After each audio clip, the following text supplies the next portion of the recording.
반갑습니다. 오늘도 새벽 돌베개에 나오신 모든 성도님들을 주님의 이름으로 환영합니다. 주의 은혜로 우리 모두가 또 이렇게 하루를 시작할 수 있게 되는데요. 좀 일찍 말씀을 함께 올리고 나누었어야 하는데 제가 좀 피곤했는지 늦게 올리게 되었습니다. 더 힘을 내서 열심히 잘 해보도록 하겠습니다. 새롭게 시작하는 이 한 주 월요일 날 우리에게 주시는 말씀은 시편 138편 8절의 말씀입니다. 주님께서 나를 위해 그들에게 갚아주시니 주님의 인자하심은 영원합니다. 주님께서 손수 지으신 이 모든 것을 버리지 말아 주십시오. 아멘. 오늘은 시편 138편의 말씀을 갖고 하나님이 지으신 인생입니다. 하나님이 지으신 인생입니다. 라는 제목으로 함께 하나님 말씀을 나누도록 하겠습니다. 오늘 시편은 시편 138편부터 145편으로 이어지는 다윗의 시의 모음집의 첫 번째 시입니다. 지금 시인은 다윗은 고난 중에 있습니다. 그런데 그는 그 가운데서 하나님을 향한 흔들리지 않는 신앙을 드러냅니다. 그리고 이전의 경험을 통해 자신이 잘 알고 있는 하나님의 변함없는 도우심을 간구하게 됩니다.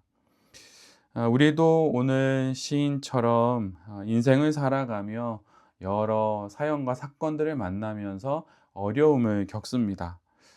그럴 때면 우리 모두는 하나님께 도우심을 구하게 되지요. 그런데 그 가운데 우리는 이런 질문을 하곤 합니다. 왜 내게 이런 고난이 닥치게 되었는가? 이유가 무언가? 고난의 이유를 묻게 되지요. 그런데 잘 생각해 보면 고난의 이유는 묻지만 형통의 이유를 묻지는 않습니다. 신앙의 가장 기본은 고난이든 형통이든 그 모든 것들을 하나님 안에서 이해하고 풀어가는 것입니다. 내게 왜 이런 고난이 있지? 무엇 때문이지? 이렇게 혼자 질문하는 것이 아니라, 그리고 아무런 생각 없이 형통의 유익을 그냥 누리는 것이 아니라 하나님 앞에서 고난도 묵상하고 형통도 감사하는 마음으로 묵상하면서 이 모든 것들을 통해 하나님이 내게 하시고자 하시는 것이 무엇인지, 또 이것을 지나면 또 어떤 하나님의 뜻이 내게 나타날지 그것을 묵상하며 나아가야 한다는 것입니다. 오늘 고난 중에 있는 시인은 하나님을 향해, 하나님에 관해, 또한 하나님에 속해 노래를 합니다. 1절에 감사를 드립니다 라고 하는 표현의 원어적인 의미는 찬양을 합니다 라고 하는 뜻입니다. 오늘 고난 속에 있는 시인은 하나님을 향해서 찬양을 합니다. 노래를 하는 것이죠. 고난의 이유를 묻고 원인을 찾고 해결책을 모색하기 이전에 가장 먼저 그는 온 마음을 기울여서 하나님을 찬양합니다. 고난 앞에서 말문이 막힐 때 그 문을 열어주는 것은 하나님을 향한 찬양입니다. 어떤 말을 해야 할지 원인을 찾고, 또한 이 모든 것들을 헤아려 보기 이전에 가장 먼저 해야 할 것은 하나님을 향해서 찬양의 노래를 시작하는 것입니다. 곡조 달린 기도인 찬양을 주님께 올려드릴 때 우리는 고난을 지나갈 힘을 얻게 됩니다. 어려운 일이 있을 때, 고난이 찾아왔을 때 골똘히 생각하지 말고 찬양을 하십시오. 나의 마음과 같은 가사를 담은 그 찬양을 부를 때 다시 일어날 힘이 생기는 법입니다. 시편에 유독 다윗의 노래가 많은 이유가 무엇일까요?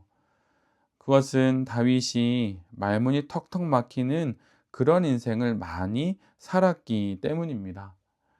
말 한마디조차 할 수 없을 때 하나님을 향해 불렀던 그 찬양들이 많았기 때문에 다윗의 노래가, 그 시편이 우리가 함께 묵상하는 말씀 가운데 아주 많이 있는 것이지요. 하나님의 이름을 부르면 다시 살아날 수 있습니다. 예수님께서 우리에게 가르쳐 주신 주기도문의 첫 구절이 무엇인가요? 하늘에 계신 우리 아버지입니다. 주의 이름을 부르는 자는 구원을 얻을 것이다 라고 하는 말씀처럼 주의 이름을 부를 때, 주의 이름을 노래할 때 우리는 우리에게 닥친 여러 어려움들을 잘 지나갈 수 있는 것입니다. 이것이 바로 고난을 지나는 첫 번째 방법입니다. 주님의 이름을 부르는 가장 좋은 방법이 무엇입니까? 그것은 찬양하는 것입니다. 하나님을 노래하는 것입니다. 철옹성과 같은 인간의 마음이 하나님을 노래할 때 무너지고 녹아내립니다. 그리고 회파되었던 인생이 하나님을 찬양할 때 다시 세워집니다. 어려운 상황에서 특별히 고난의 때에 주님의 이름을 부름으로 그 시간들을 잘 이겨내는 우리 모두가 될 수 있기를 간절히 기도합니다. 오늘 본문을 보면 시인은 하나님을 향해 찬양을 한 이후에 이제는 하나님에 관해 노래합니다. 시인의 찬양은 감정에 젖어 부르는 노래가 아닙니다. 하나님을 노래할 이유가 그에게는 있습니다.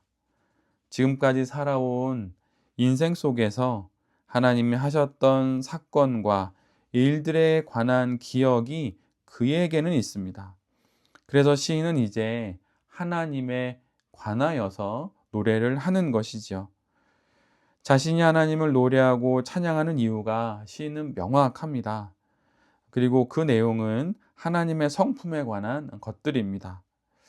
하나님은 인자하십니다. 하나님은 진실하십니다. 하나님의 이름과 그분의 말씀은 세상 무엇보다 더 높습니다. 하나님의 영광은 참으로 큽니다. 주님의 오른손은 시인을 구원하십니다. 시인은 덮어놓고 노래하지 않습니다. 감정에 취해 자기 연민에 빠져서 찬양하지 않습니다. 우리가 함께 읽은 것처럼 찬양의 이유가 있고 하나님을 찬양하는 증거가 있습니다.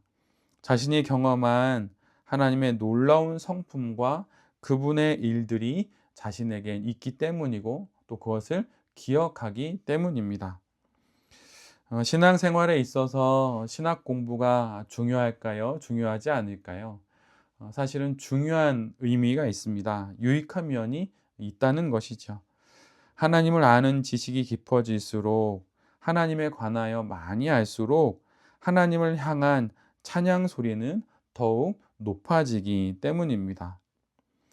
그러기에 우리들도 하나님을 잘 알기 위해서 하나님에 관하여서 잘 알기 위해서 애쓰고 노력할 그런 필요가 있습니다.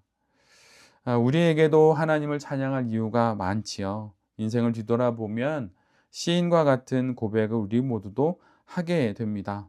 그리고 그 고백을 통해 지금 맞이하고 있는 이 고통도 잘 통과해낼 수 있다는 그런 믿음도 생기게 됩니다. 우리의 삶에 행하신 하나님의 일들을 묵상하면서 하나님에 관하여서 잘 생각해 보면서 다시 힘내어서 오늘 이 하루도 잘 살아갈 수 있어야 할 것입니다. 마지막으로 시인은 하나님과의 관계에 속한 자기 자신을 이야기합니다. 그냥 자신이 덩그러니 혼자 이 땅의 삶을 살아가는 것이 아니라 자신이 하나님과 연관되어 있고 하나님과 깊이 관여되어 있는 인생이라고 하는 것을 시인은 마지막 구절에 이렇게 고백합니다. 주님의 인자하심은 영원하여 그의 손으로 지으신 모든 것을 버리지 않으십니다. 하나님을 향해 찬양하던 시인은 하나님에 관해 노래하고 이제 마지막으로 그 하나님께 속한 자기 자신을 노래하며 확신으로 또한 기대와 소망으로 찬양을 마무리합니다. 우리가 어떤 사연과 사건을 겪든 그 모든 것들의 결론은 주께 속한 사람들을 하나님이 버리지 않으신다는 것입니다. 소망은 유혹을 이겨냅니다. 그 소망과 희망이 고난과 유혹과 시련을 이겨낼 그 모든 것들이 바로 하나님과의 관계 안에 있습니다. 그 관계가 무엇입니까? 그것은 바로 하나님은 창조자이시며 우리는 그분의 피조물이라는 사실입니다. 우리는 이 세상에 그냥 오게 된 것이 아닙니다. 하나님이 창조하셔서 우리 모두는 여기에 온 것입니다. 그러니 만드신 분이 책임져 주실 것을 믿고 이 땅의 삶을 힘내어 살아가게 되는 것이지요. 사람이 만든 물건도 AS가 있는데 하나님이 직접 만드신 우리 인생을 어찌 돌아봐 주시지 않겠습니까? 우리 인생은 하나님이 지으신 인생입니다. 그러기에 하나님이 돌보시는 인생이기도 합니다. 이 사실을 기억하면서 오늘도 우리에게 맡겨주신 또 우리가 살아갈 수 있도록 축복으로 허락해 주신 이 하루를 또 우리의 이 모든 신앙 인생을 오늘의 말씀을 기억하며 잘 살아가는 우리 모두가 될 수 있기를 간절히 기도드립니다. 아멘. 함께 기도하겠습니다. 주님, 삶을 살아가며 겪는 여러 어려움과 고난이 있습니다. 그 고난 속에서 하나님을 향해 찬양하고 하나님의 관에 기억하며 하나님께 속해 살아가겠습니다. 주님, 새롭게 한 주를 시작합니다. 이 한 주에 있을 모든 일들을 주님께 의탁하오니 주여 우리를 도우시고 우리를 인도하여 주시옵소서. 이 모든 말씀 예수 그리스도의 이름으로 기도드립니다. 아멘.